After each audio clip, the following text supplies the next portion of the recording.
एक घने जंगल में दो ताकतवर राजा रहते थे। टाइगर राजा वीर सिंह और लायन राजा प्रताप। दोनों की पुरानी दुश्मनी थी। उनके पुरखे भी एक दूसरे के कट्टर विरोधी थे। यह दुश्मनी इतनी गहरी थी कि जंगल के बाकी जानवर भी दो हिस्सों में बंट गए थे।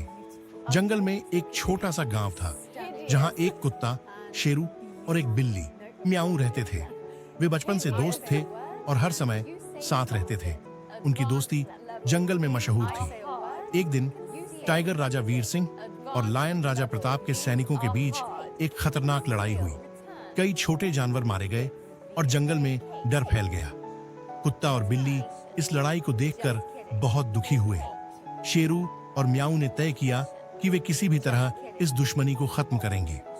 उन्होंने एक चालाक योजना बनाई। वे दोनों अलग अलग जाकर टाइगर और लायन को समझाने का फैसला करते हैं। शेरू टाइगर राजा वीर सिंह के पास गया और बोला, महाराज, अगर यह युद्ध ऐसे ही चलता रहा तो जंगल पूरी तरह नष्ट हो जाएगा। कृपया शांति कर लें। लेकिन वीर सिंह ने गुस्से में शेरू को डांट दिया और कहा, लायन को खत्म करना ही हमारा मकसद है। उधर म्याऊ लायन राजा प्रताप के पास गई और वही बातें कही। लेकिन प्रताप भी गुस्से में था और बोला, टाइगर से कभी समझौता नहीं हो सकता। शेरू और म्याऊ ने आखिरी उपाय सोचा। वे दोनों एक पहाड़ी की चोटी पर गए जहां टाइगर और लायन अपनी अंतिम लड़ाई के लिए आमने सामने खड़े थे।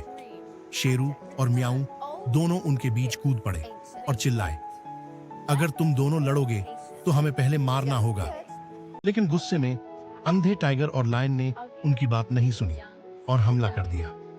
टाइगर और लायन के हमले से शेरू और म्याऊ गंभीर रूप से घायल हो गए।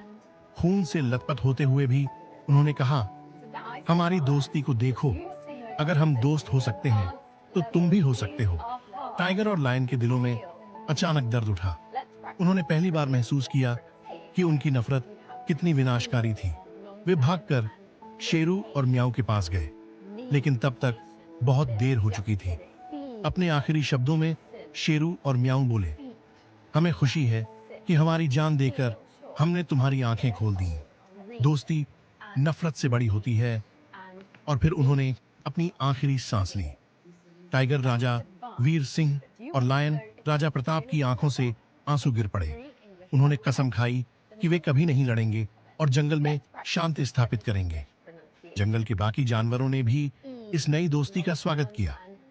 जंगल में अब शांति थी, लेकिन शेरू और म्याऊ की कुर्बानी कभी नहीं भूली गई। उनकी याद में जंगल के बीच में एक बड़ी चट्टान पर उनकी मूर्तियां बनाई गईं, ताकि हर कोई उनकी दोस्ती और बलिदान को याद रखे।